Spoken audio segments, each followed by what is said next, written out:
ಕರ್ನಾಟಕ ರಾಜ್ಯದ ಹೆಸರಾಂತ ನಟ ದರ್ಶನ್ ಇವತ್ತು ಜೈಲ್ನಾಗ ಅದಾನ್ರಿ. ಜೈಲ್ನಾಗ ಅದಾರಂದ್ರೆ ಕೊಲೆ ಆರೋಪಿ ಅಂಥೇಳಿ ಜೈಲ್ನಾಗ ಹಾಕ್ಯಾರ್ರಿ. ಆದರೆ ಕೋಟಿ ಕೋಟಿ ಗಂಟಲೆ ಅಭಿಮಾನಿಗಳನ್ನ ಗಳಿಸಿದಂಥ ದರ್ಶನನ ಬಗ್ಗೆ ಇವತ್ತು ಎಲ್ಲಿ ನೋಡಿದಲ್ಲಿ ಅಭಿಮಾನಿಗಳ ಮಹಾಪೂರ ಐತಿ. ನಮ್ಮ ನಾಯಕ, ನಮ್ಮ ಅಭಿಮಾನಿ ದೇವರು ಜೈಲಿನಿಂದ ಬಂದೇ ಬರ್ತಾನ, ನಿರ್ದೋಷಿ ಆಗತಾನ, ಹರಕೆ ಹೊತ್ತಾರ, ದೇವರ ಮರೆ ಹೋಗಾಕತ್ತಾರ, ಆಹಾರ ಸೌಲಭ್ಯಗಳನ್ನ ಒದಗಿಸಾಕತ್ತಾರ, ಅನಾಥಾಶ್ರಮಗಳಿಗೆ ಆಹಾರಗಳನ್ನ ಕೊಡಾಕತ್ತಾರ. ಆದರೆ ಕೆಲವರು ಮಾತ್ರ ಹೊಟ್ಟೆ ಉರಿದಿಂದ ಎಲ್ಲೆಲ್ಲಿ ಬೆಂಕಿ ಹತ್ಕೊಳತೈತಿ ಎಲ್ಲೆಲ್ಲಿ ಬೆಂಕಿ ಹಚ್ಚಾತಾರ. ಆದರೆ ದರ್ಶನ ಅಭಿಮಾನಿಗಳಿಗೆ ಮಾತ್ರ ಯಾವುದೇ ತೊಂದರೆ ಆಗೋದಿಲ್ಲ. ದರ್ಶನ ಅಭಿಮಾನಿಗಳು ದೈನಂದಿನವಾಗಿ ಹಚ್ಚಿ ಹುಟ್ಟಾಕತ್ತಾರ್ರಿ. ಆದರೆ ಈ ದರ್ಶನನ ನಾ ಜೈಲಿನಿಂದ ಬಿಡಿಸ್ಕೊಂಡು ಬರ್ತಾನೆ, ನಾ ವಾದ ಮಾಡ್ತಾನೆ, ನಾ ಹೋಗಿ ಜೈಲಿನಾಗ ನಿರ್ದೋಷಿ ಅಂತ ಸಾಬೀತುಪಡಿಸ್ತಾನೆ. ಅಂಥವ ಒಬ್ಬ ಹುಟ್ಟ್ಯಾನ್ರಿ ಇದೇ ಶಿಗಲಿ ಬಸ್ಯಾ. ನೋಡ್ರಿ, ಶಿಗಲಿ ಬಸ್ಯಾ ತನ್ನ ಇತಿಹಾಸದಲ್ಲಿ ತನ್ನ ಜೀವನದಲ್ಲಿ ಕೇವಲ ಕಳ್ತನ, ದರೋಡೆ ಅದನ್ನೇ ಮಾಡೋದು. ಯಾರು ದರೋಡೆ ಮಾಡ್ತಿದ್ದ? SP ಜಡ್ಜ್ಗಳ ಮನೆಗಳನ್ನ ದರೋಡೆ ಮಾಡೋದು, ದೊಡ್ಡ ದೊಡ್ಡ ಅಧಿಕಾರಿಗಳ ಮನೆಗಳನ್ನ ದರೋಡೆ ಮಾಡೋದು. ಸಾಕ್ಷಿ ಪುರಾವೆ ಇಲ್ಲ, ಯಾರೂ ಇಲ್ಲ, ಏನೂ ಇಲ್ಲ ಅಂಥೇಳಿ ಅವನು ನಿರ್ದೋಷಿಯಾಗಿ ಬರ್ತಿದ್ದ. ತನ್ನ ವಾದ ಸಹಿತ ಹಾಕ್ತಿದ್ದ. ಇಂಥವು ಹೋಗಿ ಅಲ್ಲಿ ಜೈಲು ಮುಂದೆ ನಿಂತು ಒದರ್ಯಾಡ್ಯಾನ. ಹಾಗಾದ್ರೆ ಶಿಗಲಿ ಬಸ್ಯಾ ವಾದ ಮಾಡಿದಂದ್ರೆ ದರ್ಶನ್ ಹೊರಗೆ ಬರ್ಬೋದು ರೀ? ಏನು ಹೇಳಕ್ಕೆ ಬರಂಗಿಲ್ಲ ರೀ. ಜ್ಞಾನ ಯಾರ ಕೈಯಾಗ ಕೊಟ್ಟಾನ? ಇವತ್ತು ಯಾವ ಪಾಯಿಂಟಿನ ಮುಖಾಂತರ ತನ್ನ ಸ್ವಯಂ ವಾದವನ್ನು ತಾನು ಮಾಡಬಹುದು ಅನ್ನೋದು ಕಾನೂನಿನಲ್ಲಿ ಅವಕಾಶ ಐತಿ. ಅಲ್ಲಿ ವಕೀಲರೇ ಮಾಡಬೇಕಂತೇನಲ್ಲ, ಅಲ್ಲಿ ಸ್ವಯಂ ಪ್ರೇರಿತವಾಗಿ ಬೇರೆ ವ್ಯಕ್ತಿನೂ ಸಹಿತ ವಾದ ಮಾಡುವಂಥ ಪರವಾನಗಿ ಕೊಡುವಂಥ ಪರಿಸ್ಥಿತಿ ಇದ್ದರೆ ಶಿಗಲಿ ಬಸ್ಯಾ ವಾದ ಮಾಡೋಕೆ ಹೋಗೋಣ ಅಲ್ರಿ ಟೊಪಿಗೆ ಹಾಕೊಂಡು. ಹಂಗಾದ್ರೆ ಏನು ಮಾತಾಡ್ಯಾನ ತೋರಿಸಲ್ರಿ? ಇಂಥ ಶಿಗಲಿ ಬಸ್ಯಾ ಇನ್ನು ಇಂತಿಂಥ ಅಪರಾಧಿಗಳನ್ನ ಬಿಡ್ಸಾಕೆ ಹೊಂಟಾನಂದ್ರೆ ಇನ್ನು ಮೂಡ ಹಗರದ ಕೋಟ್ಯಾಂತರ ರೂಪಾಯಿ ತೆಗೆದುಕೊಂಡಂಥ ಅಭಿಮನ್ಯು ಸಿಂಘಿ ಯಾಕೆ ಬರಬೇಕಾಗಿತ್ತು? ಅಭಿನವ್ ಸಿಂಘಿ ಅಂಥ ವಕೀಲರನ್ನ ಬಿಟ್ಟು ಶಿಗಲಿ ಬಸ್ಯಾನನ್ನು ನೇಮಿಸಿಬಿಟ್ರೆ ಎಲ್ಲ ಕ್ರಿಮಿನಲ್ಗಳು ಹೊರಗೆ ಬರ್ತೀರಿ ಅಂಬಲ್ಲ ಅನ್ನೋದು ಒಂದು ವಿಶೇಷ ಅಲ್ರಿ.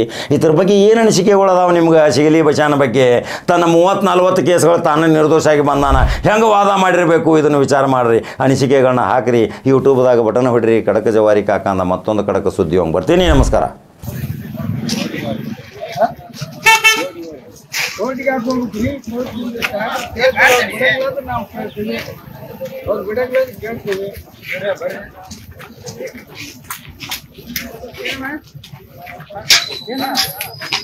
ದರ್ಶನ್ ಅವ್ರಿಗೆ ಭೇಟಿ ಬನ್ನಿ. ಹೌದಾ? ಏನಂದ್ರು? ಅದೇ ರಿಲೇಷನ್ ಅವ್ರಿಗೆ ಬಿಡ್ತೀನಿ ಅಂದ್ರೆ ರಿಲೇಷನ್ ಅವ್ರಿಗೆ ಬಿಡಿ ಬೇಡ ಅನ್ನಂಗಿಲ್ಲ, ಆದ್ರೆ ಶಿಗಲಿ ಬಸ್ಸಲ್ಲಿ ಬಿಡ್ಲೇಬೇಕು ಅಂತ ನಂದು. ಯಾಕಂದ್ರೆ ಕೈದಿಗಳ ಪರ ಹೋರಾಟ ಮಾಡಿದ್ದೀನಿ, ಪಾದಯಾತ್ರೆ ಮಾಡಿದ್ದೀನಿ, ಕೈದಿಗಳ ಕಷ್ಟ ಸುಖಕ್ಕೆ ಭಾಗಿಯಾಗಿದ್ದೀನಿ. 33 ವರ್ಷ ಈ ಕರ್ನಾಟಕ 7 ಸೆಂಟ್ರಲ್ ಜೈಲು ಕಷ್ಟ ಸುಖಗಳ ಬಗ್ಗೆ ಸರ್ವೆ ಮಾಡಿದ್ದೀನಿ. ಮತ್ತು ದರ್ಶನ್ ಅವರ ಪ್ರಕರಣದಲ್ಲಿ ಈಗ ಚಾರ್ಜ್ ಶೀಟ್ ರೆಡಿಯಾಗಿದೆ. ಅವ್ರಿಗೆ ಭೇಟಿಯಾಗಿ ಅವ್ರ ಹತ್ರ ನಾನು ಚಾರ್ಜ್ ಶೀಟ್ ಕೇಳಬೇಕು. ಅದರಲ್ಲಿ ಪೊಲೀಸ್ ತನಿಖೆ ಎಷ್ಟು ಮಟ್ಟಿಗಿದೆ, ಸಾಕ್ಷಿಗಳ ತನಿಖೆ ಎಷ್ಟು ಮಟ್ಟಿಗಿದೆ. ಈಗ ದರ್ಶನ್ ಅವ್ರಿಗೆ ನಿಮ್ಮ ಅವಶ್ಯಕತೆ ಇದೆ? ಹೌದೌದು, ಭೇಟಿ ಆಗ್ತೀನಿ. ಇವತ್ತು ಭೇಟಿಯಾಗೆ ಹೋಗ್ತಾರೆ. ಬಟ್ ಇವತ್ತು VC ಬೇರೆ ಇದೆ, ಅವ್ರ ಕೋರ್ಟ್ ಅದು ಹೆಂಗ್ ಮಾಡ್ತಾರೆ ನೋಡೋಣ. ಇವತ್ತಿಲ್ಲ ಇವತ್ತೊಂದು ಸಲ ಬಂದು ಮಾತಾಡ್ಸ್ಕೊಂಡು ಅಲ್ಲೇ ಇರ್ತಾರ? ಈಗ ಇಲ್ಲೇ ಇರ್ತಾರ? ಅಲ್ಲಿ ಈಗ ಕೇಳ್ತೀನಿ, ಅವ್ರು ಬಿಡಂತ ಚಾನ್ಸ್ ಇದ್ರೆ ಕೇಳ್ತೀನಿ.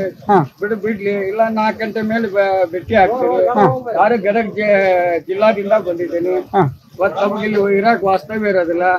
ಅದಕ್ಕೆ ಮಾತಾಡ್ಲಿಕ್ಕೆ ಒಂದು 5 ನಿಮಿಷ ಪರ್ಮಿಷನ್ ಕೊಟ್ರೆ ಮಾತಾಡ್ಸಿ ಅವ್ರ ಕೇಸಿನ ಬಗ್ಗೆ ಚಾರ್ಜ್ ಶೀಟ್ ಬಗ್ಗೆ ತಿಳ್ಕೊಂಡು ಆಮೇಲೆ ರೇಣುಕಾ ಸ್ವಾಮಿ ಮನೆಗೆ ಹೋಗಿ ಅವ್ರಿಗೆ ಭೇಟಿಯಾಗಿ ಅವ್ರದ್ದು ಸರ್ವೆ ಮಾಡಿ ಆಮೇಲೆ ಎಲ್ಲಿಂದ ಕಿಡ್ನಾಪ್ ಆತ, ಎಲ್ಲಿಗೆ ಅಂತ್ಯ ಆತ, ಅಲ್ಲಿವರೆಗೂ ನಾನು ಸರ್ವೆ ಮಾಡಿ ಎಲ್ಲ ಆರೋಪಿಗಳ ಕಥೆನ ತಿಳ್ಕೊಂಡು ಆಮೇಲೆ ಪೊಲೀಸ್ ಬರೆದಂತ ಚಾರ್ಜ್ ಶೀಟ್ ನೋಡ್ಕೊಂಡು ಅದ್ರ ಮೇಲೆ ನಾನು ಆರ್ಗ್ಯುಮೆಂಟ್ ಮಾಡಿ ಇದರಲ್ಲಿ ನ್ಯಾಯ ಸಿಗುತ್ತೋ ಇಲ್ಲ ಅನ್ನೋದ್ರ ಬಗ್ಗೆ ನಾನು. ಈಗ ನೀವು ಯಾವ ತರ ಆರ್ಗ್ಯುಮೆಂಟ್ ಮಾಡ್ತೀರಿ ಸರ್? ಈಗ ಯಾವ ತರ ಆರ್ಗ್ಯುಮೆಂಟ್ ಮಾಡ್ತೀರಿ ಅಂದ್ರೆ ನನ್ನ ಕೇಸ್ಗೆ 262 ಪ್ರಕರಣನ ನಾನೇ ವಾದ ಮಾಡಿ ಗೆದ್ದಿದ್ದೆ. 7 ಸೆಂಟ್ರಲ್ ಜೈಲ್ನಾಗಿದ್ದೀನಿ. ಸುಮಾರು 48 ಕೋರ್ಟ್ನಲ್ಲಿ ವಾದ ಮಾಡಿದ್ದೀನಿ. ಆಚೆ ಕನ್ನಡದಲ್ಲಿ ತೀರ್ಪು ಪಡೆದಿದ್ದೀನಿ.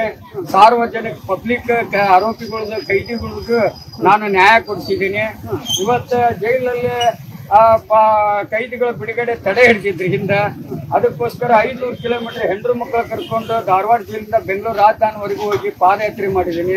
ಅವರು 2013 ಮಾಡಿದಾಗ 2015 ಅವ್ರು ಬಿಡುಗಡೆ ಆದ್ರೆ ಮತ್ತೆ ನಂದು ಒಂದು ಹೋರಾಟಕ್ಕೆ ಒಂದು ಇತಿಹಾಸ ಐತೆ ಅಂದಾಗ ನಾನು ಕೇಳಂತ ಪ್ರಶ್ನೆ ಐತಿ, ಕೇಳ್ಬೇಕನ್ನೋ ಭಾವನೆ ಅಂತ. ಈಗ ಈ ಪ್ರಕರಣದ ಅಂತ ಈಗ ರೇಣುಕಾಸ್ವಾಮಿ ಸಪೋರ್ಟ್ ಬರಂಗಿಲ್ಲ.